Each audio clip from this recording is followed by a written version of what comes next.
小叔子女友未婚先孕，狮子大张口要28万彩礼，老公一家想拿我的10万彩礼填补空缺。我不同意，婆婆以死相逼，坐在地上撒泼打滚，说我存心断了她家的根。后来我站在产房外，看着襁褓里金发碧眼的孩子，混血，这怎么不算孙子呢？大家好，开始今天的分享之前，希望你能给人间烟火点个订阅，我将会分享更多优质的内容。我刚下班没多久，婆婆就带着小叔子上门，2个人坐在沙发上，表情凝重，一动不动。这表情看得我有些心慌，还以为老公在公司出了什么事情。婆婆谄媚地握住我的手，浑浊的眼睛里透露出金光。依依呀，家全谈了个女朋友，人家要28万彩礼，我手里实在拿不出这么多钱，要不你借给他点，帮他娶媳妇。小叔子对象不是才处没几个月吗？这么快就要结婚了？我记得我和家栋结婚的时候，10万彩礼都差点谈崩了，怎么到小儿子这里，28万竟然眼睛都不眨一下？我摇摇头，表示没钱。你那彩礼应该还在吧？都取出来呗。婆婆抬高了声音，我从来没求过你什么，现在家全娶媳妇没钱，你这个做嫂子的就得帮忙。这老太太又开始不讲理了。据我所知，她一直很偏心小叔子。何家全现在已经35了，有什么好东西都是先紧着他来。难道我是嫂子就得没有怨言的奉献，就得当冤大头吗？小叔子也站在旁边，声音尖锐，拱起了火。嫂子，我能不能娶到媳妇，可就看你的了。2个人配合得无比默契，左右把我夹在中间，根本不给思考的机会。我看了一眼卧室里写作业的女儿，已经坚定了心中的想法。我那彩礼是要留着给菲菲的，是我的育儿基金，谁都不许动。婆婆一听就炸了，那丫头片子有必要花那么多钱吗？她重要还是我儿子重要？我赶紧把房门关上，生怕菲菲听到，心里受到影响。在我这里，菲菲永远都是第一位。至于小叔子结婚没钱，我也没有办法。外面天也黑了，你们早点回去吧，省得赶不上末班车。我抱着胳膊站在门边，下起了逐客令。婆婆无话可说，只是瞪了我一眼，气鼓鼓地拉着小叔子走了。他们愿意哭穷，就去和别人借钱，但别在我这碍眼。晚上，何家栋回来了，他把公文包重重地扔在沙发上，不耐烦地揉着脑袋。良久，他开口询问我今天和婆婆说什么了。我能说什么？自然就是不借钱。老婆，咱们不是还有几万存款吗？你那彩礼钱就先借给家全，让他把媳妇娶回来再说。开什么玩笑？他妈什么德行，他自己还不知道吗？这钱就是肉包子打狗，有去无回。家栋还在继续劝说，甚至保证书都写了。被我打断后，他脸色阴沉地看着我。我翻了个白眼，戳他心窝子，那是你弟，不是我弟。再说了，就算是我家亲戚，我也不可能把这么多钱说借人就借人。结果他急了，质问我什么意思。结婚的时候，你们一家对我百依百顺，装的那叫一个好。自从生下菲菲后，开始原形毕露了吧？明里暗里嫌弃她是个女孩子。这钱就是我给菲菲存着的，我说不借不就借，谁敢动试试？何家栋勃然大怒，反手摔了杯子，说我自私小气，明明能帮他弟弟一把，却非要看着他娶不上媳妇。我也不甘示弱反击，婚后财产就是夫妻共同所有，你别想拿着钱偷摸去填补别人。何家栋之前经常背着我，有事没事给他弟转账，几百上千的，他以为我不知道。我想着他们毕竟是兄弟，这点小数目我也就没跟他计较了。但是现在他想打彩礼的主意，没门！咱俩结婚的时候，要不是我极力反对，这房子早就上了你妈的名字。现在小儿子结婚，他倾家荡产也要凑钱买房子，你还不知道怎么回事吗？婆婆偏心的厉害，家栋不可能不知道。常年的洗脑已经让他失去了思考，根本不懂得反驳，只知道一味地帮衬他弟。道理都懂，依然还要逃避。他听不下去，烦躁地拿上外套夺门而出。何家栋整夜未归，我也懒得去管他，守着菲菲，一夜好眠。第二天，我早早送孩子上学，去上班的路上，就听见手机叮的一声，是银行卡的支出短信。我一看，竟然被划走6万元。不用想，我也知道是谁。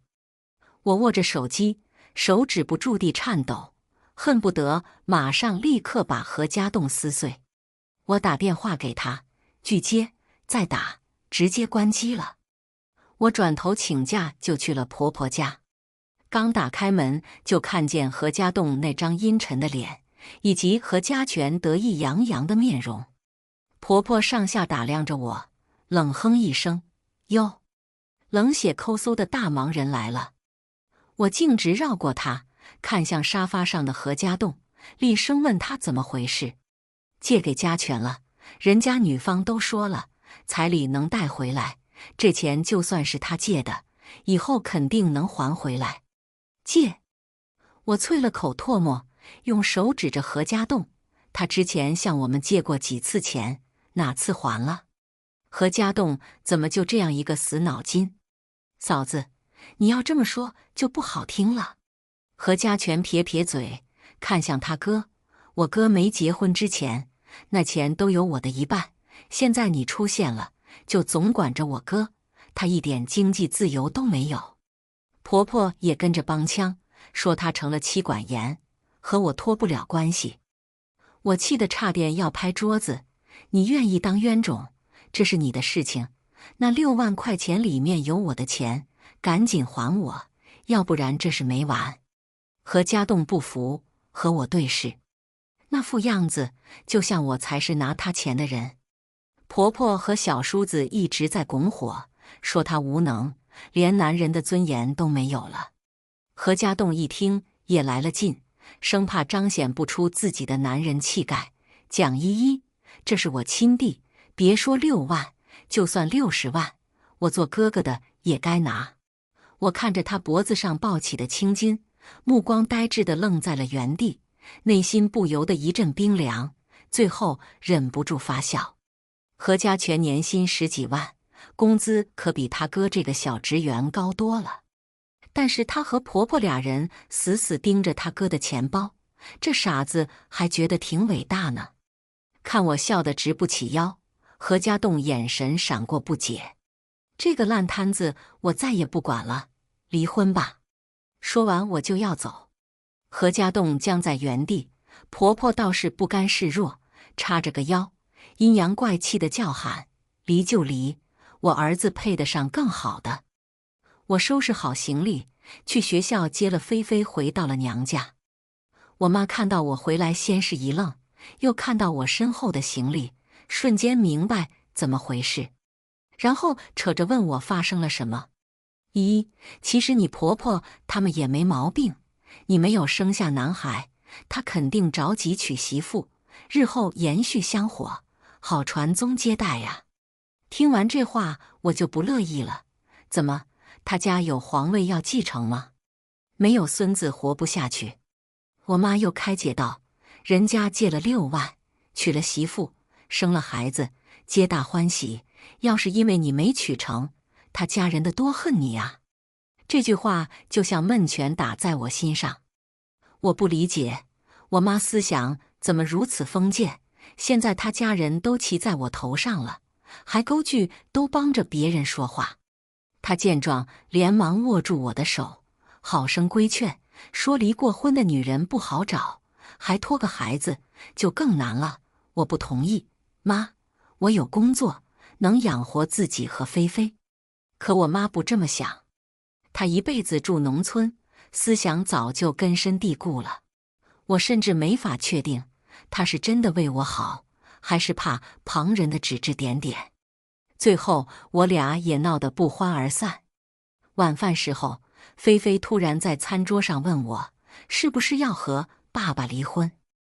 我从没有和她说过这事。我抬头对上了我妈心虚的眼神，秒懂。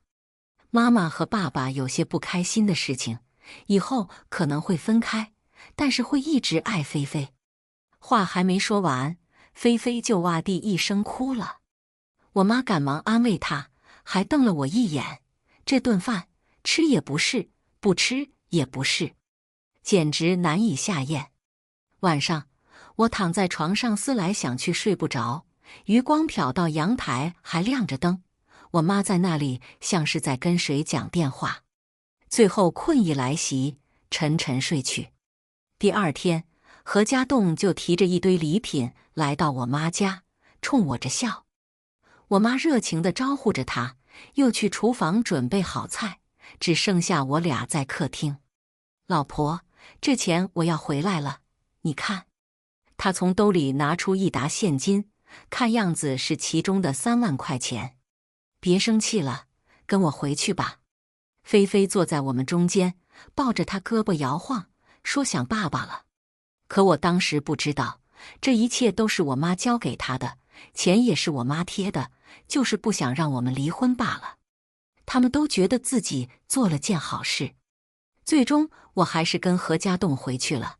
路上他拐弯去了婆婆家，说小叔子的女朋友来了，婆婆做好了一大桌子菜，就在家里等着我回去，还小心翼翼地叮嘱我别生气，不要弄得太难看。只要他们不来招惹我，我自然不会有什么动作，什么结婚生子，与我通通都没有关系。进去后，我刚坐在沙发上，就看见小叔子扶着他女朋友从卧室里出来。女孩看着不大，一双眼睛倒是精明得很，像极了婆婆那款。肚子高高隆起，一看就是怀孕好几个月了。菲菲在她边上站着，小叔子用力将她一扯，差点把她扯倒了。你干什么你？我赶快跑过去，护住了菲菲，她才没有摔下去。小叔子有些不屑，嫂子，我也是怕菲菲碰到我未出世的儿子吗？2个人间隔一个空缺，他还真没有必要绕过去推菲菲。我刚要发火，就看见婆婆热情地走过来，肥胖的身子一撞，挤到了我们中间。小娟，快坐下，别累坏了。几个人忙不迭地扶着她入座。阵势浩大。我悄声问何家栋怀了多久，他伸出3个手指头。奇怪，才3个月，这肚子怎么这么大？我去医院找朋友体检查过了，是双胞胎男孩。小女友一脸骄傲地摸着肚子，眼睛滴溜溜地转。婆婆听完更乐了，嘴都闭不上，连声说着无论她想要什么，她都买。她只要肚子里的孙子健康出世。阿姨，我也没什么想要的，就是听说金养气，玉养身，我看嫂子身上戴着的翡翠和项链就不错，要是也能拥有就好了。我低头看了看自己的手镯和项链，他眼神是真好，这些东西加一起都有5位数了，胃口可不小哩。自从怀孕后，我整个人都有些昏沉沉的，身体发虚，我也不想选了，嫂子的这2个就挺不错的。小女友说完，表情认真地看向婆婆，脸上都要开花了。她这算盘珠子都崩到我脸上了，回来吃顿饭，合着是要赔上我最爱的首饰。开什么玩笑？再说了，这是我的东西，你堂而皇之的要，这分明没拿我当回事。既然如此，我就教教你怎么做人。我漫不经心地摆弄着镯子，故作惊讶地说道：哎呀，瞧我这脑袋，差点忘了，我妈从小就说我命格弱，贴身的东西不能随便送人。我神秘兮兮的，声音也故意放得很低，生怕天机泄露的样子。轻则倒霉，重则有生命危险呢。小女友一听，脸色瞬间煞白。你凭什么不要脸就想占有我的东西？婆婆听完不乐意了，说我诅咒她的金孙是个恶毒的女人。妈，你要是不信，我大可以现在摘下来送给她，但真的出了事，你可别怪我。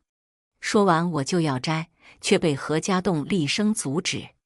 他绕到我身后，拉着我来到卧室，关上门，压低声音：你明知道我妈那么重视这孩子，你为什么还要说这么晦气的话？重视这孩子跟我有什么关系？再说了，他重视孙子，就自己去给他儿媳妇买，休想打我的主意。正在我俩僵持不下的时候，门外响起了婆婆的声音。她走进来，同样压低了声音：你作为嫂子就多担待点，不就一个镯子和项链吗？你先给小娟，到时候让家栋再给你买不就行了？说得倒轻巧。我冷哼一声，目光扫过这两人：你们要想做好人，就自己去买呀，或者折完现金给我6万块，我立刻摘下来送给他。婆婆一听不高兴了，既然这2样我不同意，就提出把我结婚时的3金拿出来给他，这样皆大欢喜。何家栋也在一旁点头，默许了这个主意。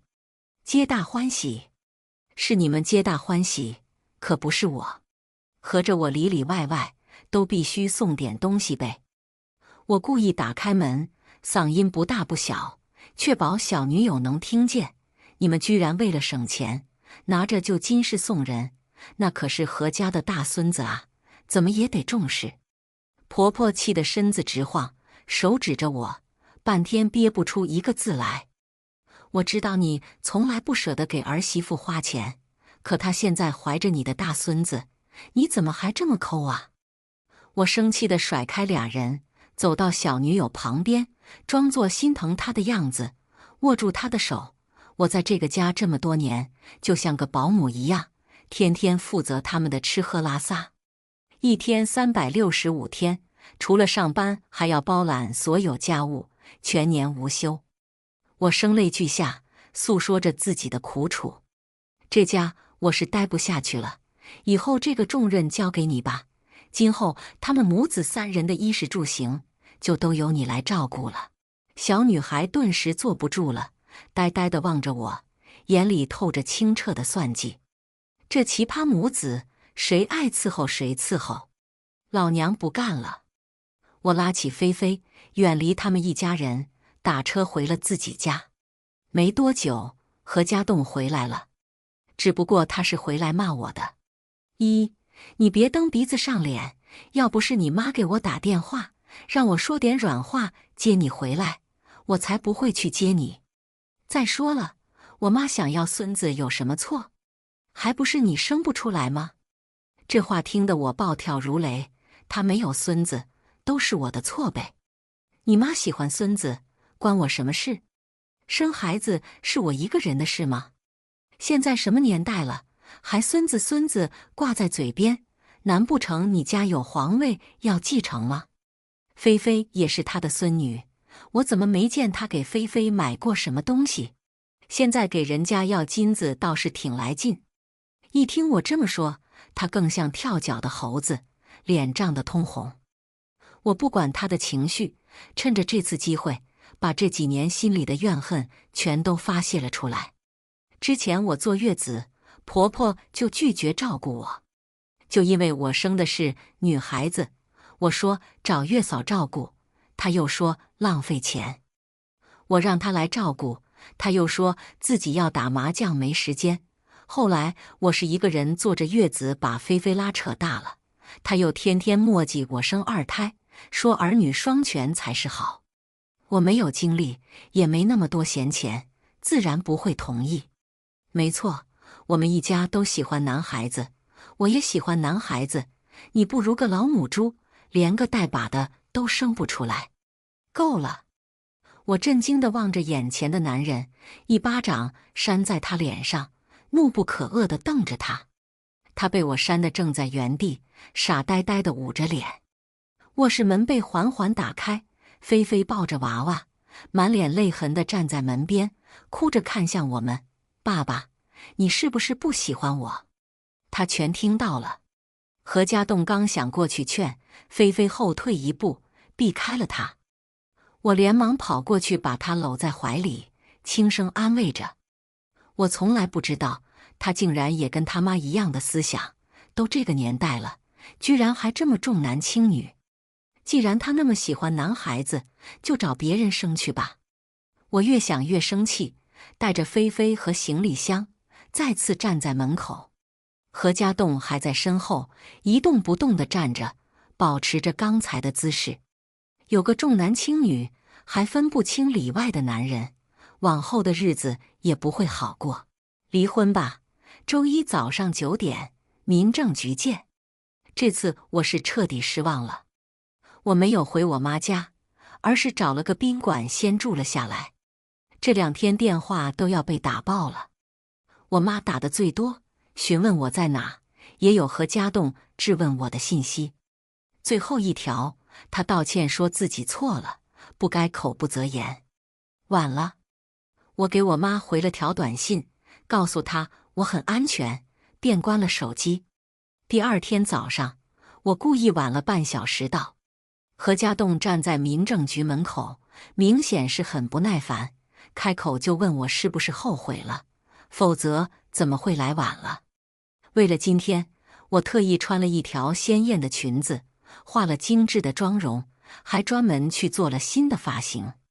庆祝都来不及，又怎么会后悔？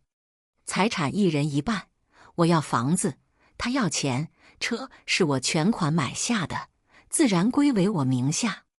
紧接是菲菲抚养权的问题。何家栋低着头，声音低的工作人员快听不见，给他。虽然早知道是这个结果，可我心里还是拔凉拔凉的。多亏菲菲没在身边，不然不知道有多伤心。手续办得很快，我俩前后脚出了大门。离老远就看到他妈那张任人讨厌的脸。一个臭丫头片子，到头来都是给别人养的赔钱货。你弟媳妇肚子里怀的可是双胞胎男孩，祥瑞好兆头啊！我忍不住发问：你不也是丫头片子，是个赔钱货？婆婆听完怒不可遏，说我没大没小，还一边骂着何家栋，说瞧瞧你的好前妻，幸亏离了。我摇摇头，嘲笑她太无知。既然他们那么想要孙子，就等着那2个儿子出生吧。我开车在俩人的目光下扬长而去。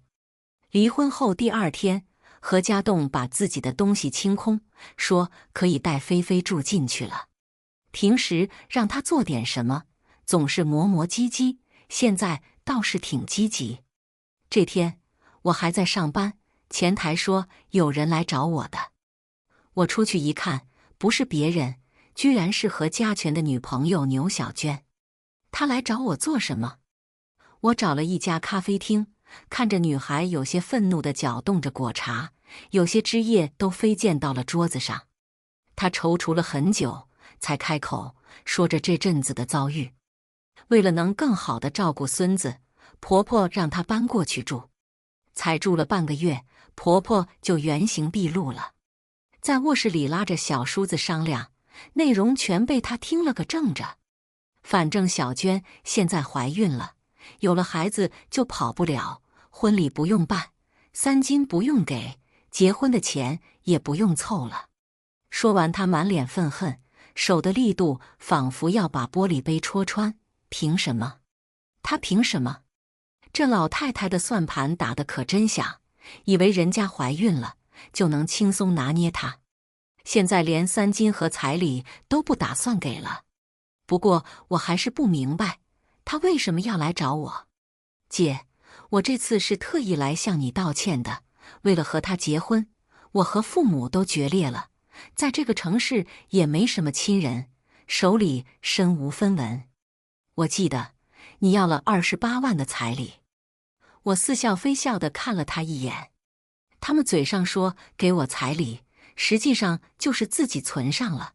到现在，我连个钱的影子都没见着。而且我还听到个秘密。他左右瞧了瞧，小声凑到我耳边：“你不知道吧？他们老家的房子最近拆迁了，听说补贴了一笔钱，全都给了家权。”这个突如其来的消息砸得我有些晕头转向。老太太竟然背着我俩，把拆迁款全给了小叔子。何家栋这个傻子，1分钱没的，还屁颠屁颠帮人家凑彩礼钱。我心中暗自啧舌，口中的咖啡也是五味杂陈。牛小娟一脸精明地凑到我耳边：“姐，幸亏你走得快，我呢还没卸货，等肚子里这个累赘卸下了，我才懒得跟他们家有半点瓜葛。”我平静地看着面前的女孩子，一副桀骜不驯的样子。何家权何德何能把她娶到手里，看得住才算本事。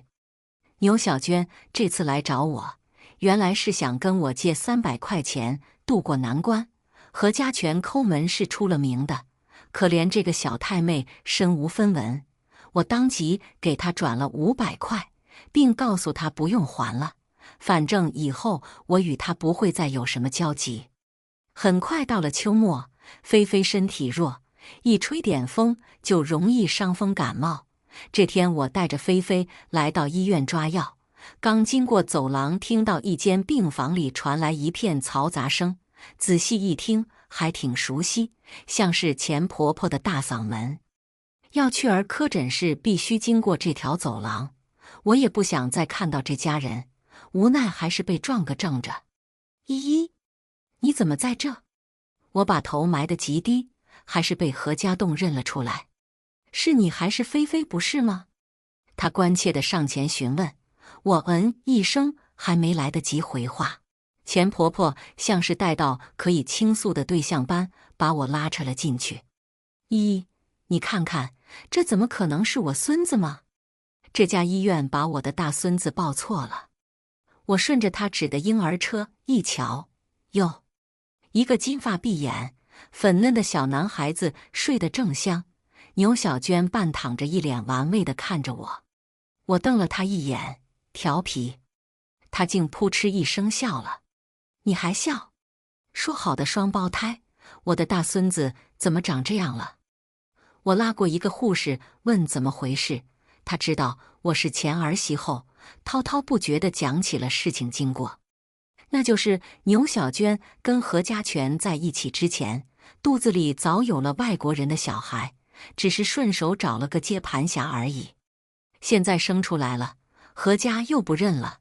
何家权像个窝囊废一样蹲在角落里一言不发，婆婆还在骂骂咧咧，骂完医院又骂牛小娟，在这里出尽了洋相。我领着菲菲赶紧逃离这里，来到收费处交费。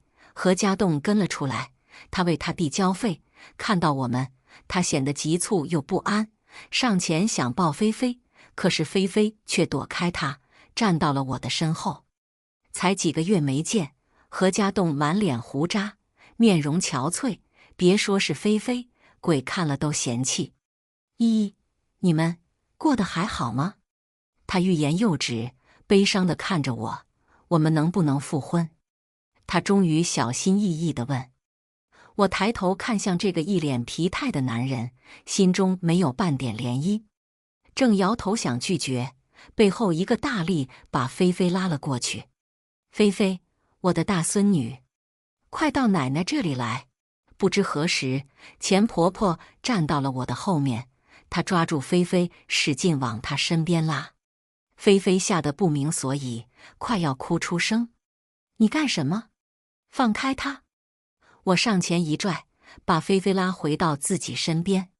菲菲是我何家的大孙女，我是她奶奶，当然应该给我带。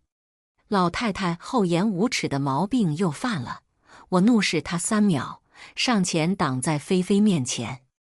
我和你儿子已经离婚了，菲菲判给我，你再抢我就报警了。听到我要报警，他瞬间就怂了，站到何家栋身边，怂恿他出手，拦在我跟前不让我们走，不把菲菲留下，休想走。现在我们何家只剩菲菲一个亲孙女了，家栋，快抓住她，别让她跑了。何家栋呆若木鸡地看着这一切，没有动手的意思。你心心念念的小儿子，给你生了个混血宝贝孙子，你不要，打我女儿的主意。这么多年，你从不喜欢菲菲，就连乡下房子征收的钱也全给了你小儿子。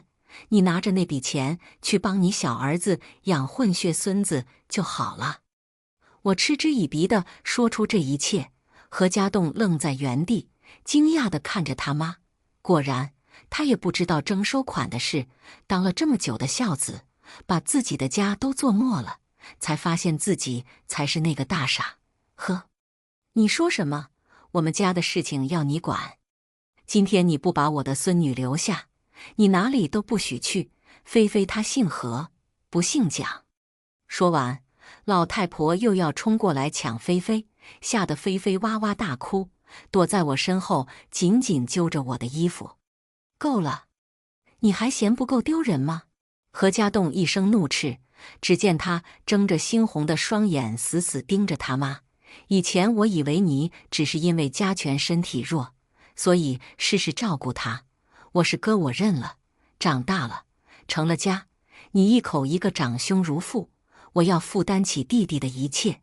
只要弟弟有困难，我这个做哥哥的就要无条件地扶持他到底。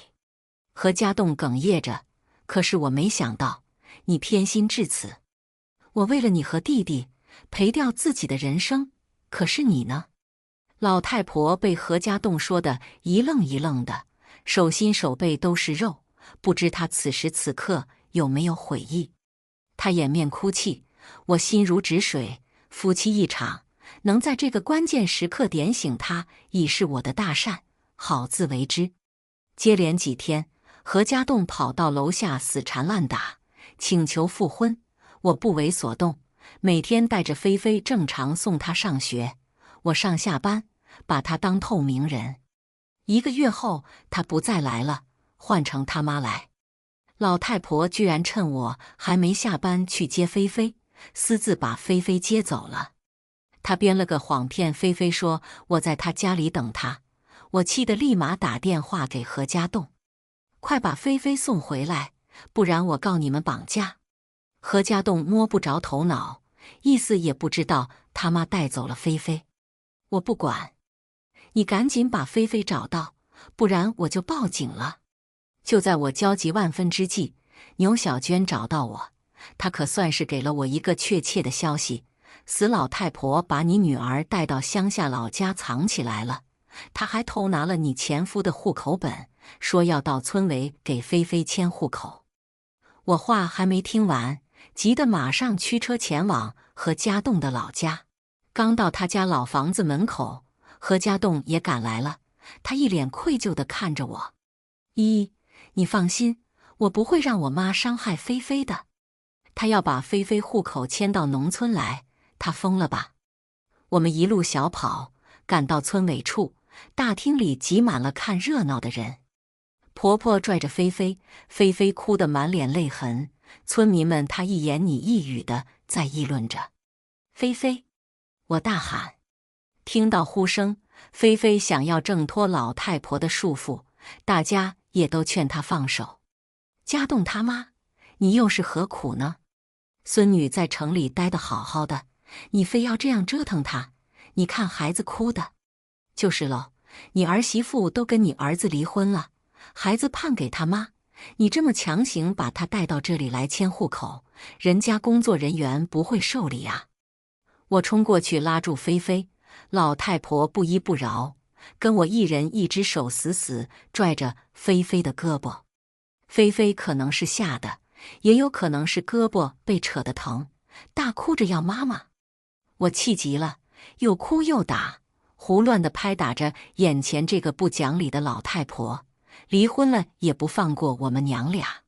快放手！你伤了菲菲，我不会就此罢休的。我要告你拐骗小孩。这是我的孙女，她姓何，你不能带走她，她走了，我们老何家可就没后了。”何家栋这时上前把她一推，老太婆婆瞬间摔坐在地上。我把菲菲抱在怀里安慰着：“哎呀，我们老何家是要绝后了呀！你这个女人蛇蝎心肠，硬要把我的大孙女带走。还有你，何家栋，你没良心！你自己的老婆孩子都守不住，你这个窝囊废，现在胳膊肘还往外拐，你怎么对得起何家的列祖列宗？”老太婆瘫坐在地上，当着众人的面撒起了泼。何家栋站在一旁，脸色铁青，握紧拳头，强忍着心中的怒气。我冷冷地看着地上的他尽情的表演，拿起手起拨出了报警电话。当我说到位，公安局嘛，我要报案，话还没说完，老太婆忽地一跃而起，打掉了我的手机。不能报警，不能报警。她终于怂了，我错了，我错了还不行吗？我求你别告我，我老了，我只是想要我的孙女在身边。那个牛小娟，她就是故意坑害我们家的，自己在外面乱来，大了肚子就赖上了家权，是我有眼无珠，亏待了你和菲菲，妈知道错了，你晚了。牛小娟怀胎嫁给你小儿子是没错，可要不是你们望孙心切，怎会被人利用？把人家当少奶奶一样供着，拆迁款也全给了小儿子，你这是自作自受。说完，我带着菲菲大步向外走去，何家栋全程没有拦我，只是落寞地看着我们离开。我妈听说了我离婚和一系列的狗血事件，终于不再指责我，而是感叹：知人知面不知心。妈知道你从小就是个不会向不公妥协的人，自己的事情喜欢自己做主，妈也不会再干涉你的决定，只要你带着菲菲好好的，妈都支持你。我眼含泪花，向我妈点头微笑。我带着菲菲卖掉了现在住的房子，在公司附近重新买了个小2人居室，远离何家。过了半年清静日子，就在我疑惑之际，听说何家栋因为情绪低落，在上班途中不慎被大车撞倒，最终瘸了一条腿。他妈在医院伺候他时骂骂咧咧，极不情愿。这些都是他原来的同事告诉我的。嫂子，不，姐，你不知现在家栋有多惨，在医院没人管，听说身上都长褥疮了，他妈最多1周去帮他弄一下，医院的护士都抗议了，要把他赶出院。他弟呢？我淡淡地问道。嗨，别提了，他弟更离谱，自从老婆走了，他就把混血儿子扔给你婆婆。呸！钱婆婆整天在酒吧醉生梦死，大把撒钱，把家里的拆迁款霍得差不多了，他妈不给他就要死要活，反正人是废了。真是唏嘘，没想到离婚后原来的婆家这样凄惨，看来不是一家人真不能进一家门。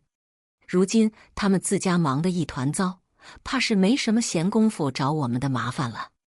牛小娟走了，她可真是心大，把孩子留在这样的家庭，自己一走了之。女孩子不自爱不自重，日后真要吃大亏的。我一定不会让菲菲成为这样的人，我要让我的女儿长成一个自信阳光、积极向上、善良大方的姑娘，未来可期。我和菲菲的好日子还在后头呢。以上就是今天分享的故事，希望能给人间烟火点个订阅，我将会分享更多优质的内容。